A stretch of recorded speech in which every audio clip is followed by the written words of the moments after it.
Right ఇక Delhi liquor scam లో arrest అయ్యి తిహార్ జైల్లో ఉన్న BRS MLC Kalvakuntla Kavitha bail పిటిషన్లపై Delhi high court నేడు రేపు విచారణ చేపట్టనుంది. ఈడీ సిబిఐ కేసులో బెయిల్ మంజూరు, అలాగే కవిత అరెస్టుకు ట్రయల్ కోర్టు సిబిఐకి అనుమతి, కస్టడీ ఇవ్వడాన్ని సవాల్ చేస్తూ ఢిల్లీ హైకోర్టులో ఆమె వేర్వేరుగా పిటిషన్లు దాఖలు చేశారు. ఈ పిటిషన్లపై గత శుక్రవారం సింగిల్ బెంచ్ విచారణ జరిపింది.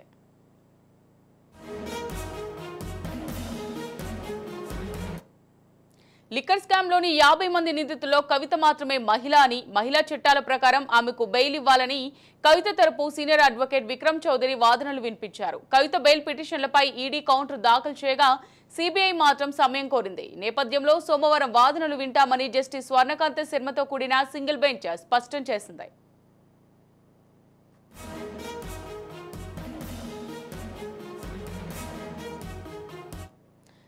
కవిత తిహార్ జైలులో జ్యుడిషియల్ కస్టడీలో ఉండగా ఏప్రిల్ 11న సిబిఐ అరెస్ట్ చేసింది. మరోవైపు కొడుకు ఎగ్జామ్స్ నేపథ్యంలో మధ్యంతర బెయిల్, రెగ్యులర్ బెయిల్ పిటిషన్లను రౌజ్ అవెన్యూ కోర్టు తిరస్కరించింది. మార్చి 26న ట్రయల్ కోర్టు జ్యుడిషియల్ కస్టడీ విధించగా దాదాపుగా 2 నెలలుగా తిహార్ జైల్లోనే కవిత ట్రయల్ ఖైదీగా ఉన్నారు.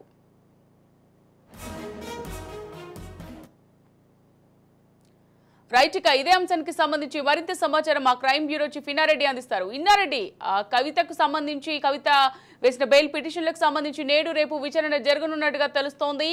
ఈ విచారణ ఈ 2 రోజుల్లోనే పూర్తి చేయాలని కూడా కోర్టు ఆదేశించినట్టుగా తెలుస్తోంది. మరి దీనికి సంబంధించి పూర్తి డీటెయిల్స్ ఏ విధంగా ఉన్నాయి? అమూల్య, మనం గమనించవచ్చు, ఢిల్లీ లిక్కర్ స్కామ్ లో దాదాపుగా 50 మంది నిందితుల్లో కవిత మాత్రమే మహిళ అని, మహిళా చట్టాల ప్రకారం ఆమెకు బెయిల్ ఇవ్వాలని, అలాగనే ఈ కేసులో ఇప్పటికే ఛార్జ్ షీట్ తో పాటు అనుబంధ ఛార్జ్ షీట్ దాఖలు చేసిన నేపథ్యంలో ఇప్పటి వరకు కవితకు తెలిసిన సమాచారం మొత్తం కూడా ఇప్పటికే ఒకవైపున ఎన్ఫోర్స్మెంట్ డైరెక్టరేట్, మరోవైపున ఈడీకి కూడా, ఎన్ఫోర్స్మెంట్ డైరెక్టరేట్ అలాగే సిబిఐకి కూడా తెలిసింది. కాబట్టి బెయిల్ ఇవ్వాలంటూ కూడా కవిత తరఫున అడ్వకేట్, సీనియర్ అడ్వకేట్ కోర్టుకు ఇప్పటికే పిటిషన్ దాఖలు చేస్తున్న నేపథ్యంలో దీంట్లో ప్రధానంగా గమనిస్తే దీంట్లో ఈ ఎన్ఫోర్స్మెంట్ డైరెక్టరేట్ తర్వాత సిబిఐ కేసుల్లో అంటే రెగ్యులర్ కోర్టులు ఏమైతే ఉందో అక్కడ ట్రయల్ కోర్టులో బెయిల్ రిజెక్ట్ చేయడం, తర్వాత ఆమె కస్టడీకి ఇవ్వడానికి కూడా సవాల్ చేస్తూ ఢిల్లీ హైకోర్టులో వేర్వేరు పిటిషన్ దాఖలు చేసిన నేపథ్యంలో ప్రస్తుతం మాత్రం ఈ అన్ని పిటిషన్ల మీద ఢిల్లీ హైకోర్టు విచారణ చేస్తున్న నేపథ్యంలో ఈ రోజు రేపు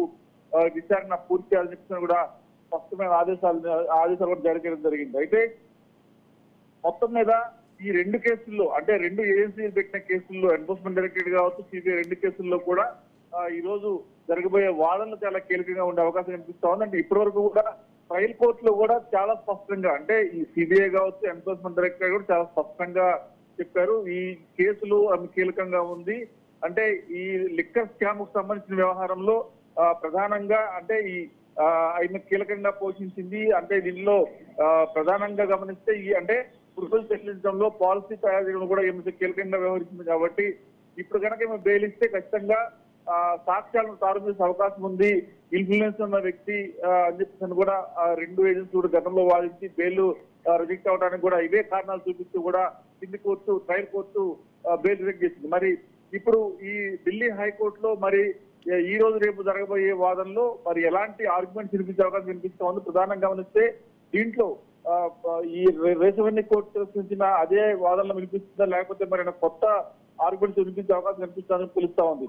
అయితే దీంట్లో బెయిల్ పిటిషన్ మీద ఈడీ కౌంటర్ దాఖలు చేయగా సిబిఐ మాత్రం సమయం కోరింది.